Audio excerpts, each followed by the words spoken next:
And welcome back to Umineko When They Cry. That's right, once again, I grace you with my presence. My eye just started twitching out of nowhere for some reason, so I'm gonna be dealing with that in the midst of playing this game. But anyways, let's continue. Last time, they arrived on the island and saw the beautiful Ushiramiya Rose Garden, which is quite expansive.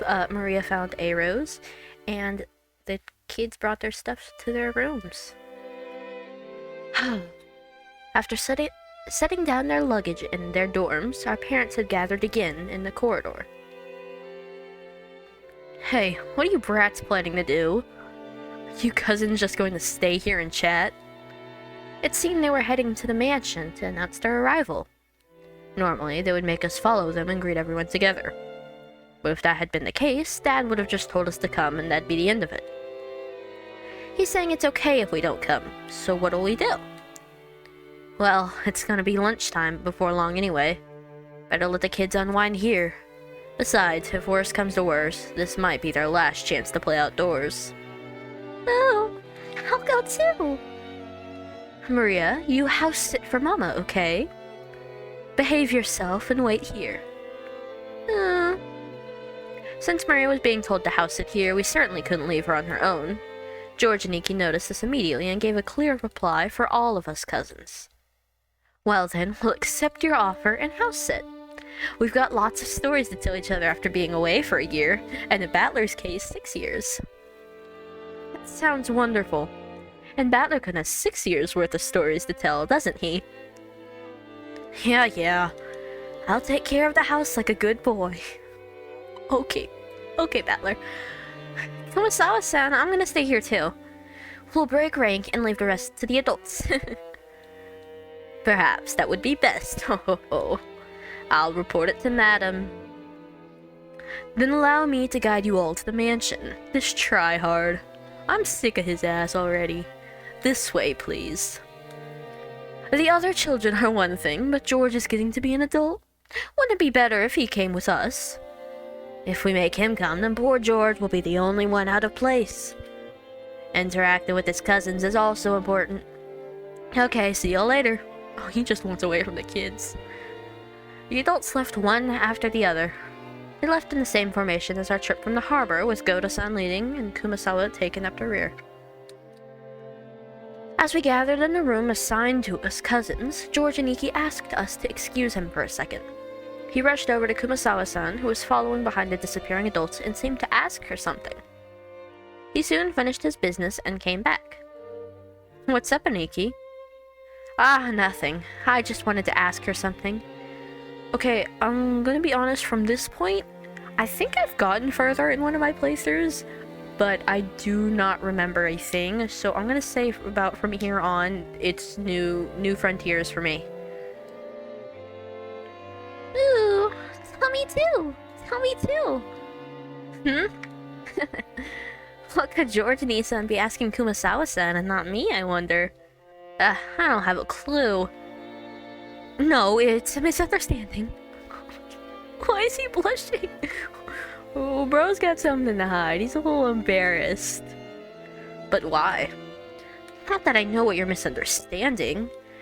Aniku is getting pretty tongue-tied. It was almost as though he felt guilty about something and Jessica knew exactly what he was worried about. At any rate, it's no fun if Jessica gets to know about it and not me. Hey, Maria, it looks like we're the only two out of the loop, right? Don't you want to know what they're talking about? We want to know too!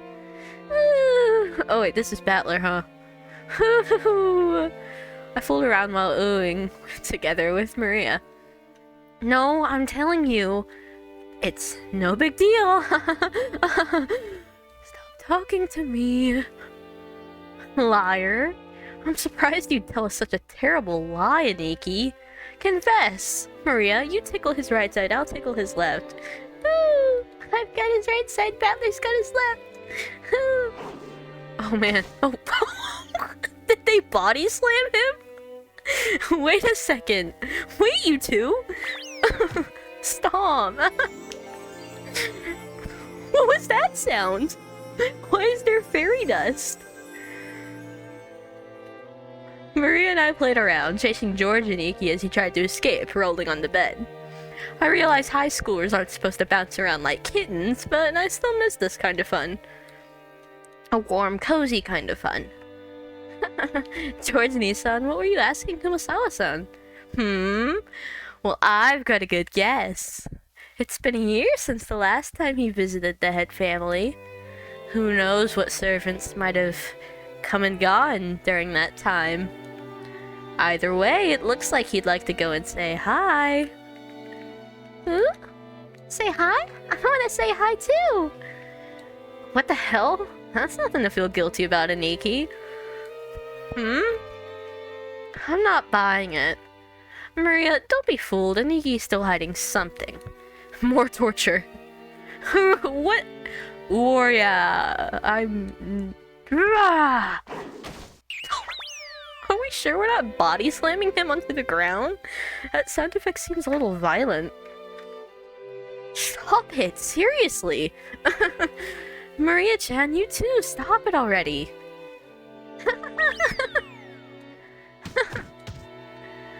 She's probably cleaning or getting lunch ready.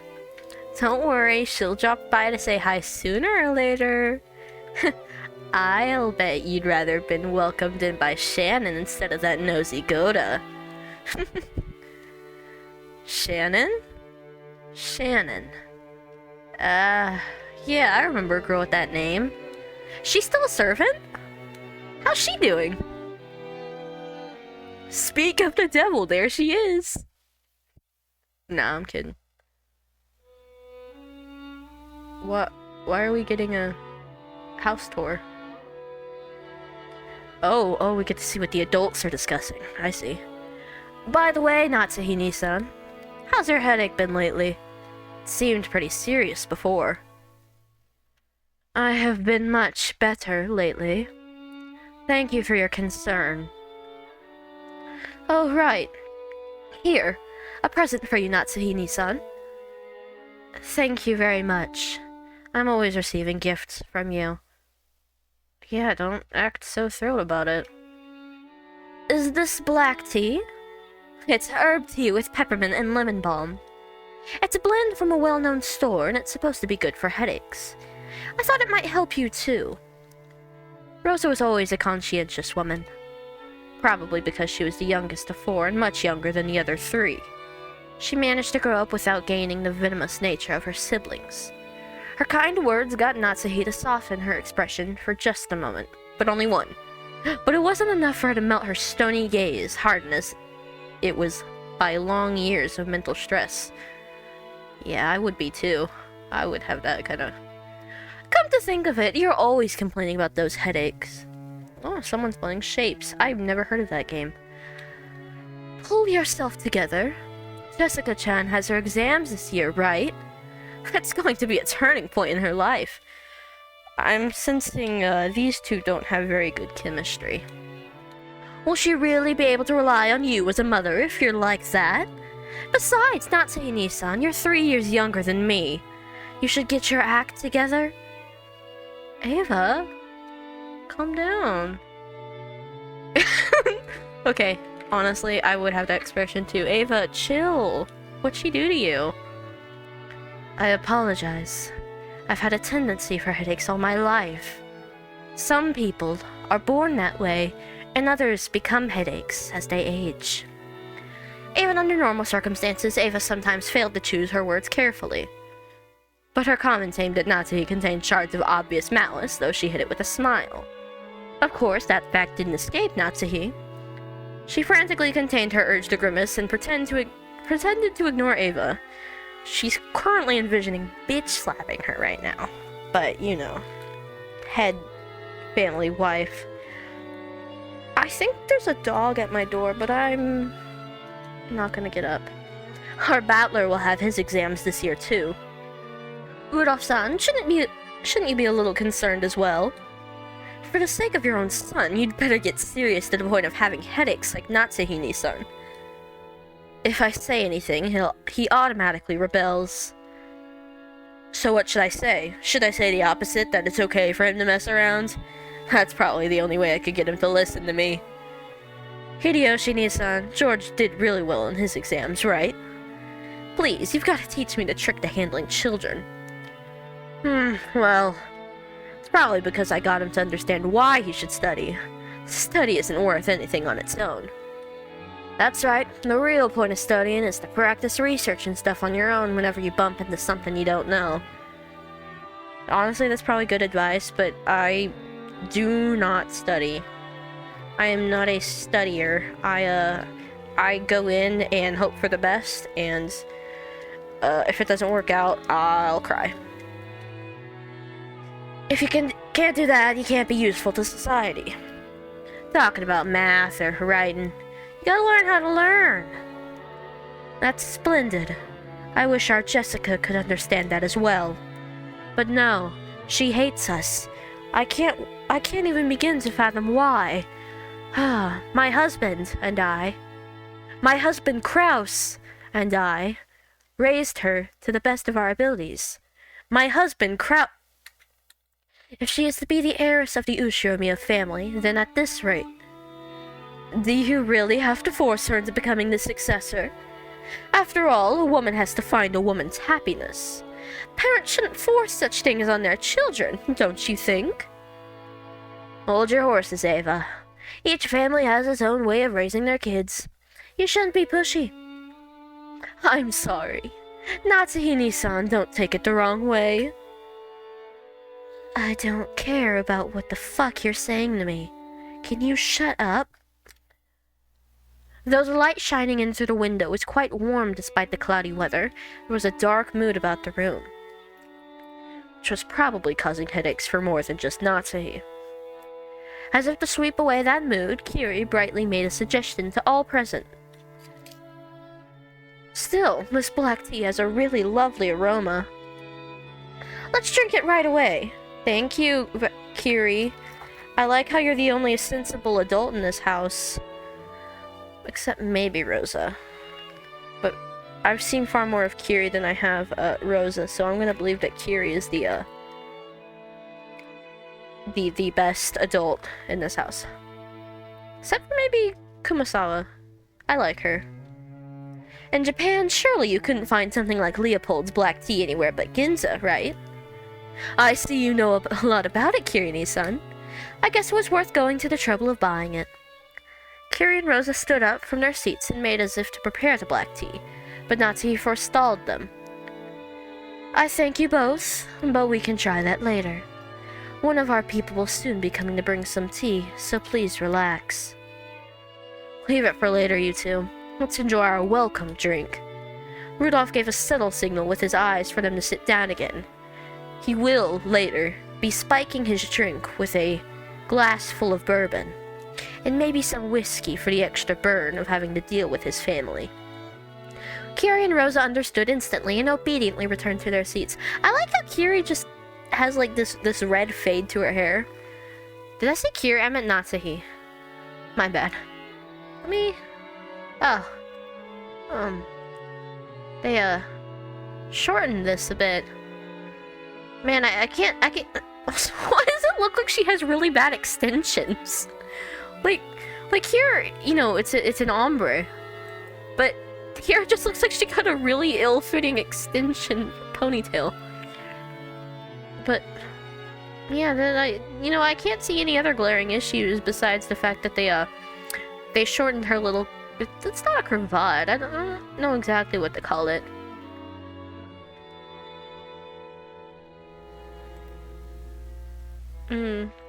Did we get a...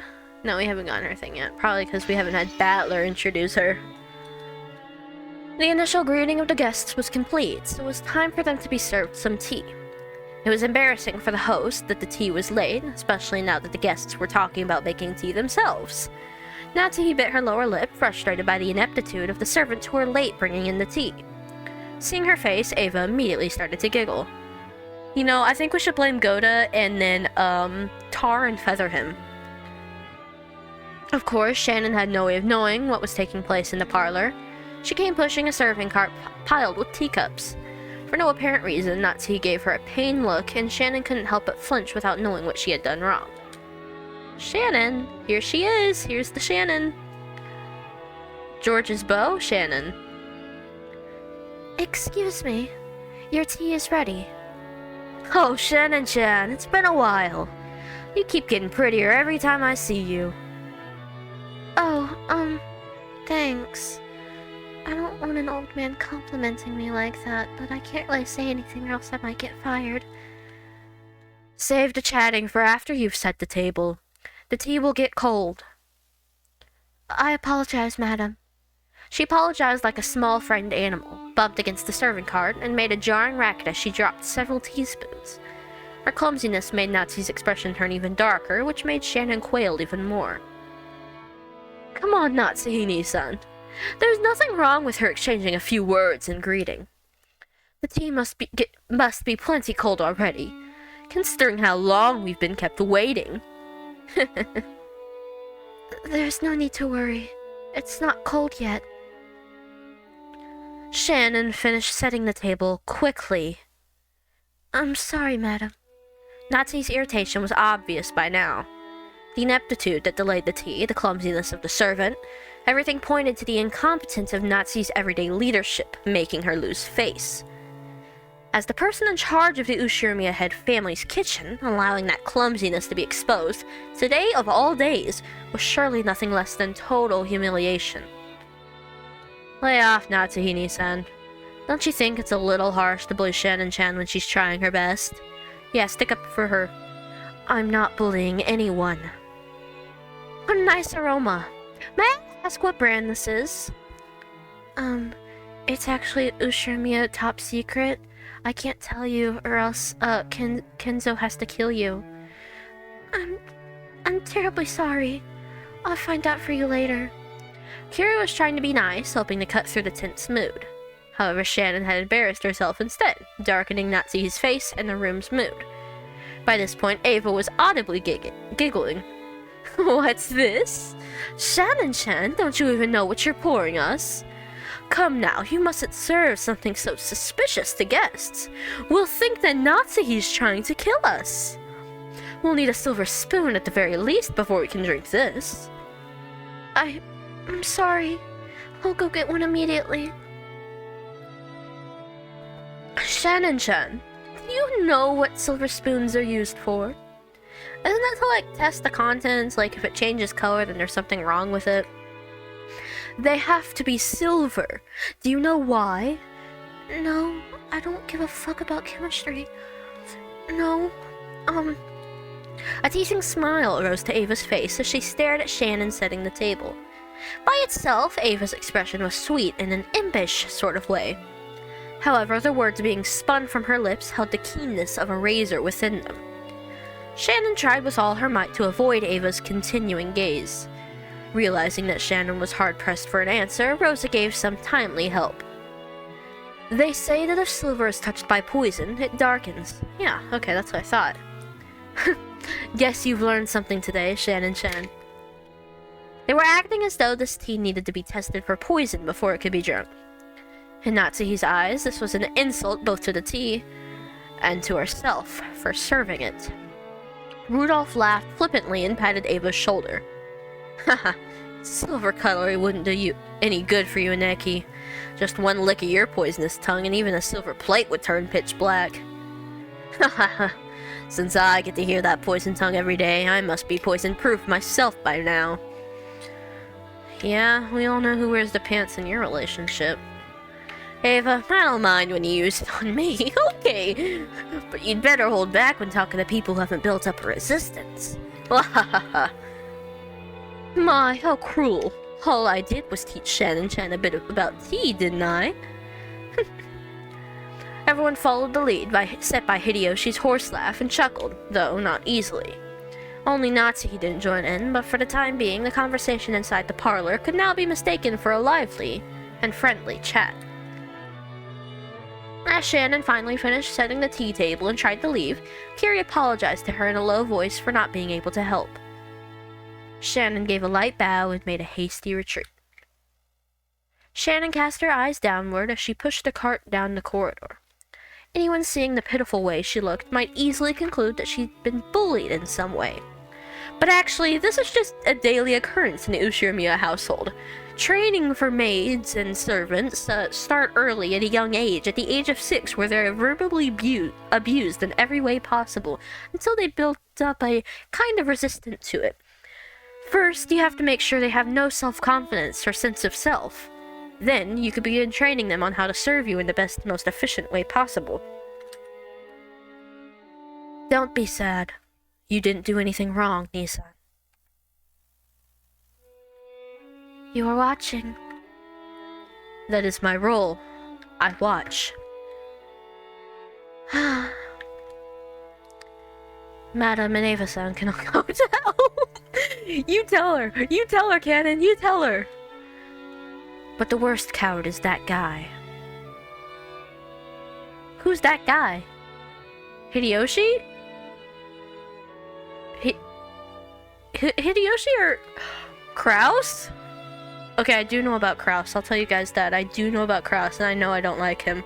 The only instance of me liking him is with this one video I saw ages ago. It's one of my favorite videos regarding Umineko. It's called Moon Tourism. Look it up. It's very funny, in my opinion. Canon glared hatefully in the opposite direction of the parlor. Okay, I'm thinking Kraus or Kinzo, or because I want them to be like me for real, Goda. Hate that guy. Okay, it was Goda. The preparations for the tea had been delayed by some trifling problems in the kitchen. These problems were not Shannon's fault. In fact, it had been Goda's mistake, of course it was. After all, there was no way a show-off like Goda would give up a flashy job like bringing in tea when the guests arrived. He had ended up wasting time preparing the tea once again. So when he realized he wouldn't be able to score any points for this job, he pushed the task of setting the table on Shannon, who happened to be passing by. He might call it a clever move on his part, but there could be no doubt that it was a cowardly one, because he sucks. I hate Goda. #1 Goda hater. It's okay, Canon-kun. Thanks. I'm not bothered by it at all. You should be. I'd slap a bitch for you. My sister. Canon's silence vividly expressed the distance between Shannon's words and how she actually felt. Thank you. Even if you're the only one who understands, I feel a bit better. You keep your feelings too bottled up, Nissan. You should be less hard on yourself for once. Yeah. Thanks. Suddenly, they both felt someone's presence and whirled around. A middle-aged man stood there.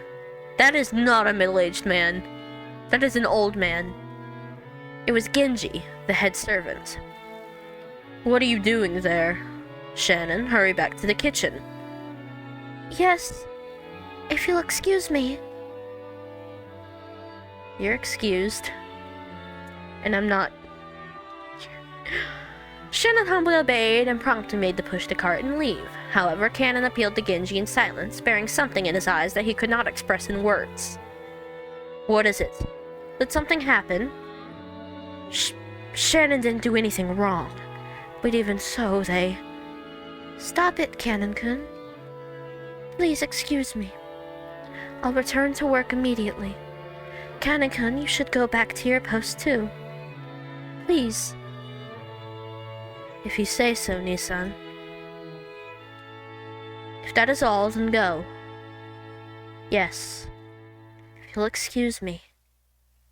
From the shadows in the hallway, an old woman wearing an apron watched over them. It was Kumasawa. Poor Shannon-san, Canon-san. There's no reason for those two to be picked on.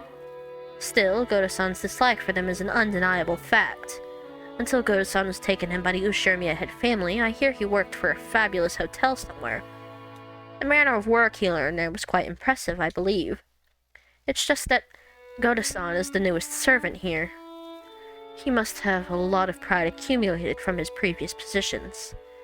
Because Shannon-san and Canon-kun are seniors here at the mansion, and yet are inexperienced and have gone through much less in life than he has, he picks on them at every chance he gets. And also, sad as it may be, they are disliked by Madame Natsuhi too.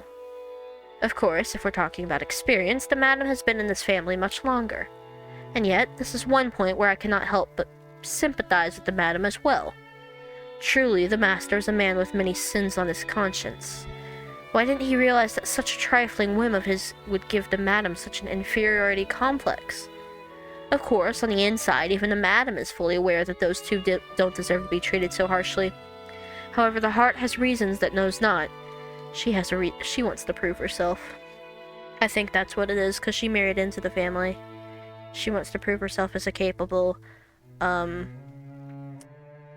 once, assuming that, Cross takes over once Kinzo dies. I feel so sorry for them. I can't do anything but watch over them from the shadows. I feel like I should have been doing Kumasawa's voice, but seeing as there's no, quotation marks, I didn't feel like it.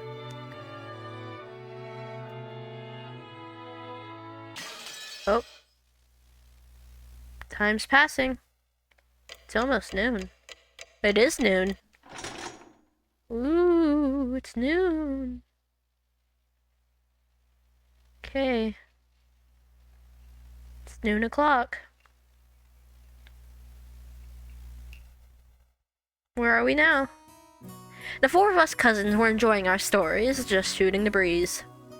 Anyway, there were both girls and guys here. Plus, we had people over a wide spread of ages, adult, high school, and elementary school. Even if we just talked about our own lives, the other three kept listening attentively. I think I'm finally getting used to all this. Jessica and Maria have grown more than I could have imagined in the past 6 years. To be honest, I was feeling a bit uncomfortable, but talking like this, I guess that on the inside, nothing's really changed since back then. I agree. You haven't changed a bit, even after 6 years. Even though your body's gotten gigantic, you're still a kid inside. I'm a kid too! I'm a kid too! Well, even you aren't gonna be a kid forever, are you, Maria? I mean, you're gonna transform it from a kid into a cute young lady, aren't you? And when that happens,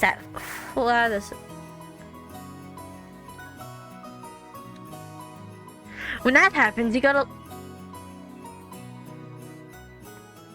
let me touch them, okay? It's a promise. Battler, you're making it really hard to defend your actions. No! No, Maria, don't look happy. Don't. Maria. No! Maria, if any man ever approaches you and asks them to let you touch you in any capacity, tell him no. You hear me, Maria? Any man, okay? Any man, okay? Let you touch him, promise. No, Maria-chan, you can't make that kind of promise. That's bad. Huh? Battler bad and evil? Battler needs to maybe be put on the list? I promise I'll let him touch him. I keep my promises. I always keep them. Maria, you really are an earnest good girl. The guy you marry is gonna be really lucky. Hey, stop trying to change the subject by making it sound pretty. It's disgusting, Maria. That promise never happened. Never. The promise is cancelled. As I thought, without Battler-kun and our little quartet, this group of cousins just didn't feel complete. Who else would we have to yell at? These 6 years have been kind of lonely. Because you're the only guy. That's true. We didn't really goof off like this. Still, we did have some pretty constructive conversations, right? Stuff about preparing for our future, exam taking, finding jobs. Oh, I'm so sorry. Now that I'm here, we just talk about stupid stuff and mess around. And I'm having more fun this year. Sorry, I almost choked on my drink. Oh, ow! Ow! I don't know what happened. My bad. Okay. Ooh! I'm crying. Ooh, that's true. I agree, this year's the most fun yet. Maria's sincere words probably spoke for everyone present. George and Nikki stroked Maria's head, and she giggled like a happy kitten. Someone's here. Is it your beau? Pardon me. Your meal is ready. A timid knocking sound and the equally timid voice of a young woman came through the door. Jessica answered brightly. Shannon, come in. There's a guy here for you. You remember Battler, right? Jessica stood up from the bed and opened the door. There stood a servant girl who must have been about our age. It's been quite some time since we last met, Battler-sama. It's nice to see you after 6 years. It's me, Shannon. Trembling a little as she noticed me, she bowed deeply. Ah, Jessica had me surprised, but look at you, Shannon-chan. You turned into a total beauty too, haven't you? You are too kind. Still, the food on this island must be really nutritional, huh? What are you... What are you eating, and how are you training to get boobs that big? Guess I'll have to feel them a bit and see whether yours or Jessica's are bigger. Okay? No, Kay! No, Kay! With both hands poised and saliva dribbling from my mouth, I closed what? For the sake of justice and my personal honor, I'd like to point out that I don't suffer from some sort of strange disease that makes my lymph nodes itch until I scratch my neck open, and which can only be prevented by fondling. Who's more down bad? Battler, Ushiromiya, or Jiraiya?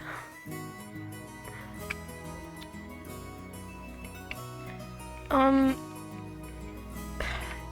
my god. This is just a Battler-style method of communication. If I slowly close in on her like this, odds are 8 or 9 out of 10 that I get slapped or clobbered. Right? So I can use this Battler-sama original technique to spark a gag like that and break the ice. Right? Well, it also means I really do get to touch them on the 1 in 10 chance, though. Right? Like that ever happened. Right? Oh, I didn't need to close up, thanks. Oh. At that point, my hands were less than a centimeter away from Shannon-chan's boobs, but the counter-strike had yet to come. She blushed and lowered her head in embarrassment when she realized what was going on. Shannon, stand up for yourself! Shannon, slap a bitch. Slam him. Slap him. Slap him, Shannon. Shannon, come on. For your honor. For your happiness. Please. But she just stood there with both hands politely joined in front of her, not even trying to resist or cover her breasts. Hey, I wasn't planning on this. Stop me, please hit me right now, or I'm seriously gonna... Jessica, do it. Which is why I was glad that Jessica chose that time to drive her elbow into the back of my head. Oh, thank you so much, Jessica. Why the hell are you thanking me? Question mark. Seriously, my bad, Shannon-chan. I know what came over me, but still. I almost got overwhelmed by your hypnotic chest. More importantly, anyone who gets that close has got to be molested. Don't talk to me. Don't fucking talk to me, pal. Oh my god. You've got to fight back when people do that. But you're an important guest, Battler-sama. No, Shannon.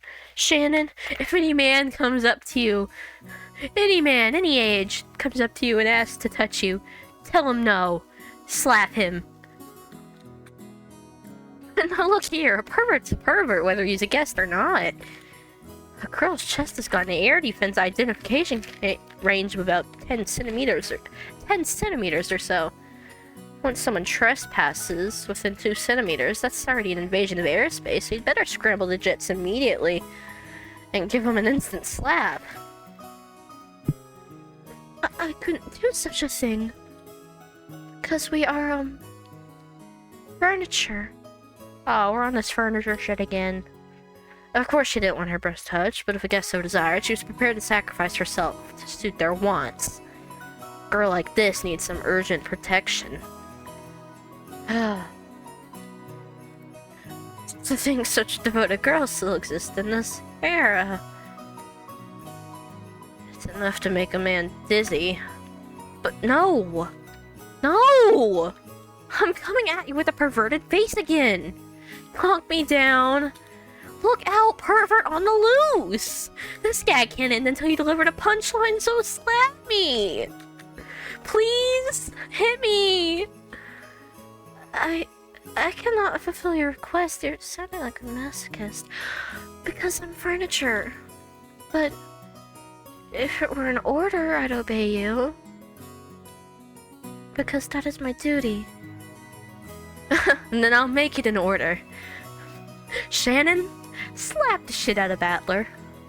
The next time Battler-kun tries to touch your friends, counterattack with a slap. Got it? Yes. As you wish. From now on, that's what I'll do. Please understand, Battler-sama. Shannon announced this while bowing elegantly to me. Her expression was radiant. I gave her a thumbs up to show her I was fine with that. 6 years ago, you might have been mistaken for a servant's daughter who lent a hand at your parents' work. But now you're a full-fledged adult servant. How long have you been working here? Well, I've had the pleasure of serving this household for about 10 years. She's... The kanji for her name are read as Shannon. Now here's another name that's far from typical for a Japanese person. Back in the day, I was a kid myself, so I accepted her name without paying it much attention. Thinking about it now, her name's pretty unusual, even though she's not a member of the Ushiramiya family. And let's check her bio. Let's see, here's Shannon. We have one more servant left, and I'm assuming that's, Genji. Oh, okay, peep to fit. Where does one get a skirt like this? No, so she does have the crest. So I wonder what makes it so Shannon and Cannon get the crest, but longtime servant Kumasawa doesn't. I understand why he doesn't. I wouldn't give the crest to him either. Okay, let's see. Servant Shannon, a young but experienced servant. She's normally calm and performs her job efficiently, but she messes up when she gets nervous. Furthermore, Shannon is nothing more than a pseudonym that she uses when on duty, not her real name. Okay, let's see what Pachinko did to you. I'm assuming, there's going to be one big difference.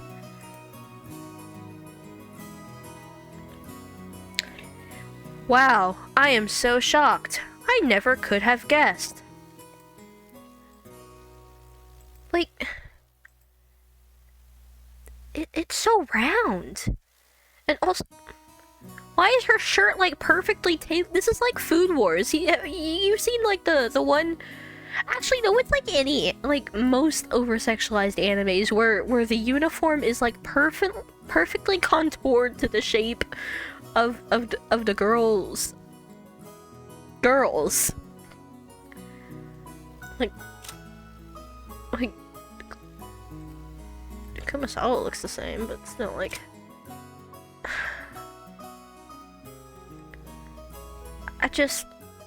I can never bring myself to like the Pachinko sprites. I don't care what anyone tells me. Maybe it's like a servant's professional name or something. If so, that might explain why her name's so similar to Kanon-kun, that kid I met earlier in the Rose Garden. She's a long-term servant who served here since she was 6 years old. That means she's 16. That means she's 16. Keep that in mind.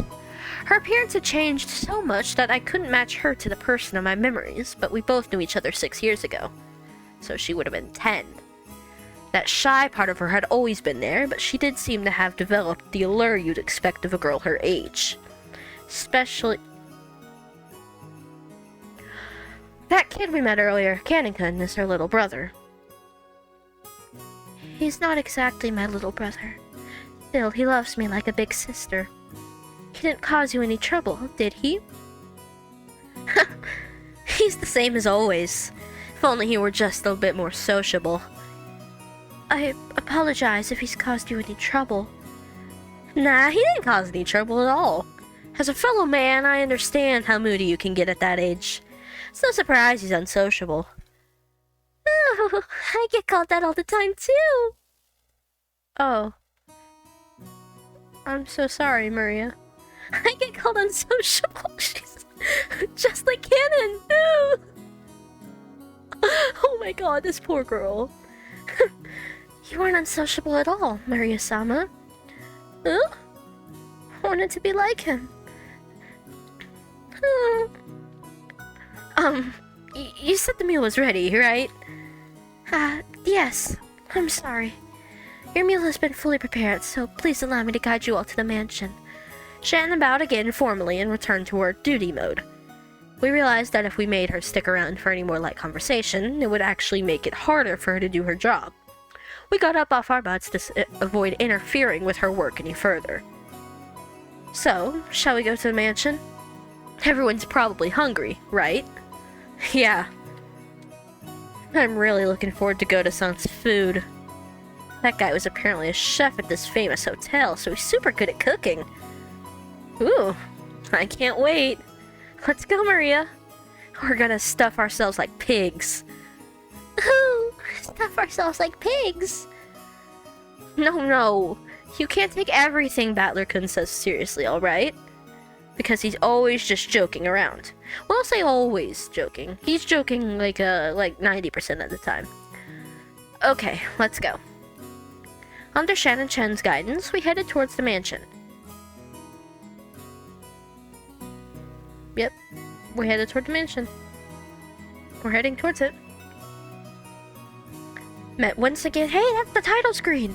Met once again by the magnificent Rose Garden, we continued onward, as the intimidating mansion of the Ushirimiya head family came into view. It had apparently been built shortly after the war, so you could feel the dignity of almost a half-century hanging about it. The building was gorgeous on the surface, but old as it was, equipment such as its AC and heating were apparently quite frail. According to Jessica, midwinter was especially tough, what with all the drafts. Haven't these people ever heard of a kotatsu? That's like the under-table heater, right? I don't know, I've never used one.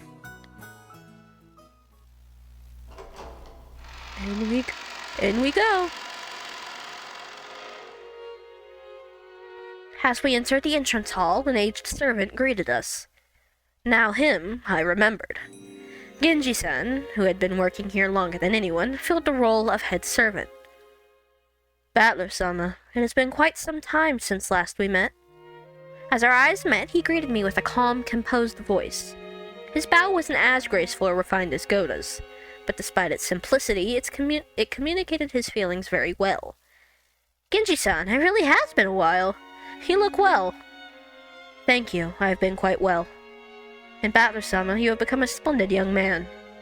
You are beginning to resemble the master in his youth. Did Kinzo have red hair? I look like grandfather? Guess that means grandfather was pretty popular with the ladies when he was young. That's the face of, I'm sick and tired of this shit already. He just came back after 6 years and I need him gone for another 6. From here on, I shall take Shannon's place and accompany you. Please, come this way. Shannon-chan bowed deeply and watched us leave. After that, we headed towards the dining room under Genji-san's guidance. Genji-san, just like Kumasawa-san, stood in stark contrast to us young people who had grown beyond recognition over the last 6 years. Okay, he has the crest too.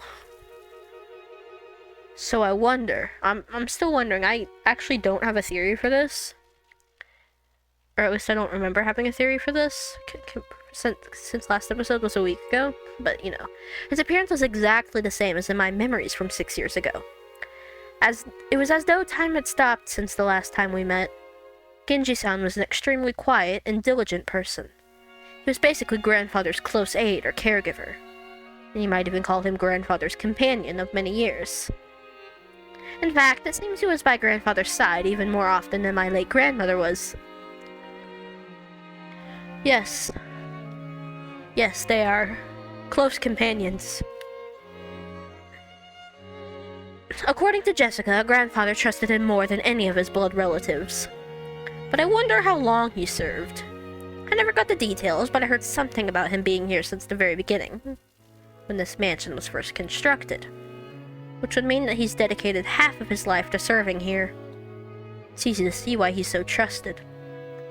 As we passed through a massive hall that extended up into the second story of the mansion with no separating floor, I spotted something that hadn't existed in my memory of 6 years ago. Is it her?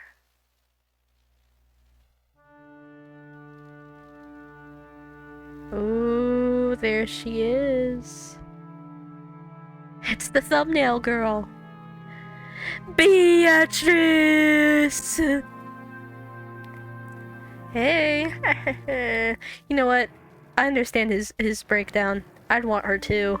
I'd want her to see me one more time too. There was an awfully big portrait hanging right in front of the stairs that rose to the second floor. Without thinking, I stopped walking, captivated by it. Since I'd stopped so fast, Maria, who was following me behind me, ran into my back.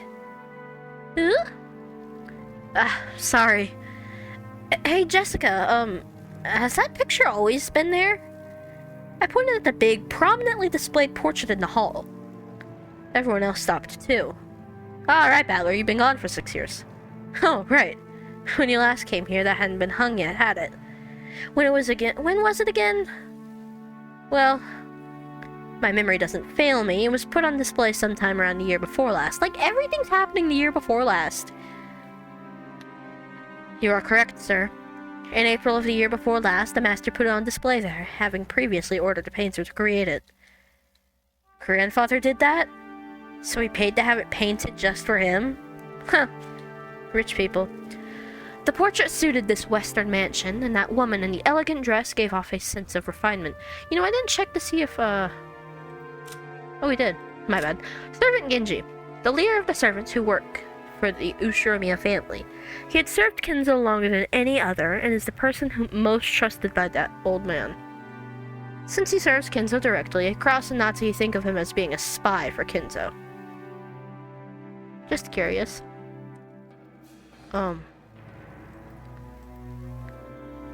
Interesting. His shoulder has become so broad.